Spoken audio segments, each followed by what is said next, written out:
એક યુવાન મિત્ર આવીને કહી ગયા કે 3 દિવસ માટે બંધ રાખવાનું કીધું છે, પછી તમે તારે ચાલુ કરી દેજો. વાત સાચી? તો મિત્રો, તમારી જવાબદારી બને છે કે માનનીય અમિતભાઈ, તુષારભાઈ, જિગ્નેશભાઈ, ચંદ્રિકાબેન, કાંતિભાઈ, રાજુભાઈ પારગી એ તો સભા પતાઈને નીકળી જશે. આપણે આપણા યુવાનોને બરબાદ થતા જો બચાવવા હોય તો આખા છોટાપુર જિલ્લાની અંદર જેટલા પણ કુટણખાના, જેટલા પણ જુગાર અને દારૂના અડ્ડા ચાલતા હોય, જેટલા પણ લોકો પેલા સ્કૂટી અને બાઇક લઈને મધ્યપ્રદેશના આટા મારતા હોય, એ તમામે તમામ લોકોનું લિસ્ટ બનાવો અને કોંગ્રેસ પાર્ટીના કાર્યાલય સુધી પહોંચાડો. અને પછી આપણે જોઈએ છીએ કે 3 દિવસ માટે બંધ રહેશે કે વર્ષો વર્ષ સુધી બંધ રહેશે. આખા ગુજરાતની અંદર એક જબરદસ્ત ક્રાંતિ ચાલી રહી છે.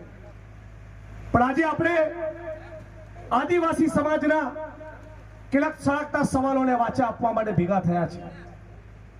સૌથી પહેલી વાત, આ વિસ્તારના 28 જેટલા ગામોને જીએમડીસી ખાતર અને નસવાડીમાં 18 જેટલા ગામોને આવા 40 થી 50 ગામના આદિવાસી ભાઈ બહેનોને એના મૂળમાંથી ઉખાડી ફેંકવાનું ભારતીય જનતા પાર્ટીનું જે ષડયંત્ર છે, એ ષડયંત્રની સામે આ મંચ અને કોંગ્રેસ પાર્ટી ડંકાની ચોટ ઉપર તમારી સાથે ઊભી છે.